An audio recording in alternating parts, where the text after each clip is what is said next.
happened to the girls? Will Jenny be okay? To find out, join the adventurers Creation Works presents Jonathan Park and Danger Along the Shama. Hello, I'm Jonathan Park.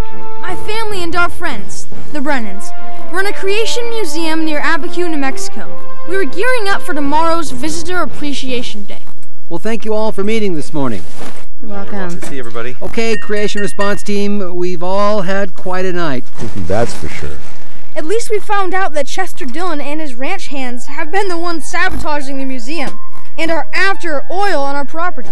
I think he should do some jail time for kidnapping our boys today. I agree. So they've been the ones causing all this trouble. Well, but what about Derek Diltz? Is he working with Mr. Dillon? All right, we need answers. And don't forget, Museum Appreciation Day is tomorrow. Oh, Kendall, there's so much to do. I can help, Mom. Thanks, Katie. Also, Kendall, remember the Nature Adventure Channel needs us in studio in Florida the day after tomorrow. All right, I remember. And later this morning I'm supposed to meet with Pastor Fletcher. But before that, son. Yes, sir? I'd like you and the Eagle's Nest gang to walk me and Mr. Brennan across the ranch and show us what you saw last night. Okay, I'd love to. Okay, so let's spend some time in prayer and the Word, and then get ready for a very busy day. Jessie was in full gallop to reach Jenny, but just as she was about to grab the dangling reins, lightning turned and Jenny flew off the back into a ravine. Jessie slid off Dusty and hurried down toward Jenny, and on the way, she stumbled over a rock, which sent her tumbling down as well. Jenny, are you okay? Huh? What happened? I was trying to catch up with you in lightning, and the next thing I knew, you were thrown off and rolling down this ravine. Wow. What's wrong? It's my ankle. Oh, can you move it? Let me see. Ah! It hurts to walk on it. Oh, and look, my communicator watch has been smashed. Hey, where's Lightning? I don't know. And now Dusty's missing too. Dusty! We didn't know the girls were in trouble, so even with the busyness of the day, my dad felt meeting with Pastor Fletcher was still a priority. Kendall, I think this pastor's study will be a big hit tomorrow at Visitors Appreciation Day. Yeah, and the lady sent out a special invitation to all the local churches, letting pastors know that if they stop in to see it, they're going to get a free copy of the packets we've been working on. So, Kendall, you've done a marvelous job convincing me that we can trust Genesis, but you promised to also give me the science. That's true, and since I knew we were going to meet, I loaded a presentation on the smartboard that we plan to use tomorrow. I want to run through 6 general scientific evidences of a worldwide flood presented by our friends at Answers in Genesis. Now, the first is that we find the fossils of sea creatures in mountains from every continent. Wow. Are those pictures of the Himalayas? Yes, they are. And those are ammonite fossils found in the giant mountain range of Nepal. We also find shells on Mount Everest, and it's the same all around the world. Next on our list are the millions of animals and plants that show evidence of being buried rapidly by a huge inundation of water. Like at your dino graveyard. Right, and at places like Ghost Ranch just a few miles from us. And thousands of Coelophysis theropod dinosaurs instantly buried, then ripped up again, and then deposited here in Abiquiu. So how do we know that it wasn't local floods over a long period of time? Well, that's a great question, and we find the answer in evidence number 3. The sediment layers that contain these fossils often stretch over wide areas, much more extensive than local floods could do. For example, you see this picture of the Tapete sandstone? Well, it can be traced across the entire United States, Canada, and even across the Atlantic to Europe. And there are many other layers like that, such as the Chattanooga Shale. Now, does that sound like a local event? Definitely not. Martha, I could handle table settings for now. That's a good idea. That way I can go check on Summer Melody and Joseph Caleb. Oh, hello? This is she.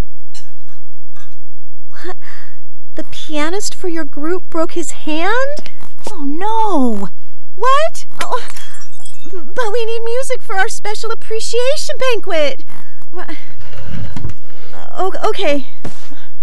Bye. Oh, this is horrible. The day before, and our musicians cancel. Oh, Angela, now what are we gonna do? There's gotta be some great musician on our staff. Maybe we can send out an emergency email. This is exactly what I was looking for. Well, the flood is really the scientific foundation for understanding the age of the Earth and the plate account of Genesis. Number 4, sediment's been transported from a long distance. For example, look at this graphic of the Coconino Sandstone, a huge slab containing a colossal 10,000 cubic miles of cemented sand found in, for example, Arizona. You see how this animation shows it came from as far away as Canada? Yeah. It was a large-scale water catastrophe that carried it hundreds of miles before it was deposited. And number 5, we don't see signs of erosion between layers. What's that mean? Well, in the old Earth scenario, there would be exceeding long periods of time between layers. If that were true, we should see obvious signs of wear and tear in between them. But in places like Grand Canyon, for example, we see no erosion between the pencil-thin Coconino Sandstone and Hermit Formation contact, and many other places too. Which indicates that they were deposited one right after another in a short time. Exactly. And number 6, in many places around the world we see sets of sedimentary rock layers that are bent while they were still soft and pliable. If it took long periods of time to collect these layers, they'd already be hard and brittle and break instead of folding like taffy. Wow. And I'd like to share more with you later. Sounds good. Boy, Kendall, I think pastors will really love this tomorrow. Well, thank you, Pastor Dennis. Speaking of that, I've got to get going. There's so much left to do. Oh, how's your ankle feeling? It hurts to walk on it. Well, we've been out here for a while. Someone's got to be looking for us. Maybe they don't remember we went for a ride. Jenny, if we could follow the river, it would lead us back home, or even some ranches along the way. Do you think that if you leaned on me, you could hobble along on your good ankle? I think so. Let's give it a try. Dad, Mr. Brennan, and I were joined out in the west field by the rest of the Eagle's Nest gang. So this is where you saw the sounding trucks last night, fellas?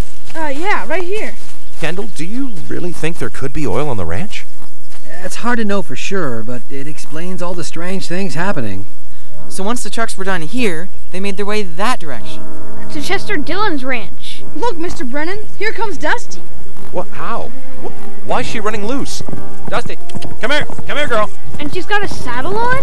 Whoa, girl. Whoa, Dusty. Wait, where's Jessie? Have you boys seen her today? No. No, Jessie's missing.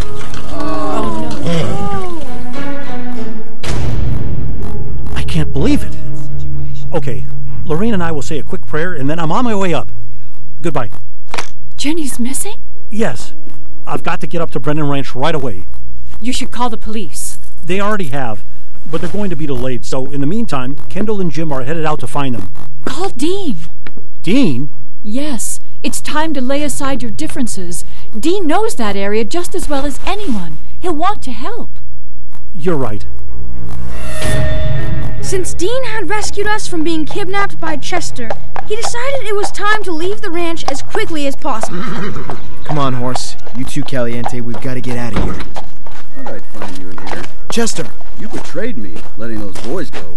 What are we becoming around here that we kidnap children, threaten lives, and destroy museums? Is oil worth that to you, Chester? Hey, I've paid you handsomely for all you've done. And I'm ashamed of all of it. Aren't you? Well, aren't you? Yeah, but there ain't much we can do about that now. So are you taking them? Caliente's mine. You promised me this horse if I worked for you 7 months. And as of yesterday, it was 9. After what you did to me this morning, all I should pay you is a swift belt to the jaw. We gonna end it that way, are we? Look, I've already grieved my decisions over the past few days. Don't make me regret another one. Take your horses and get out of here. You're letting me go? Dean, you've done some bad things, but you have a good heart. Time to start turning your life around. Maybe you too. It's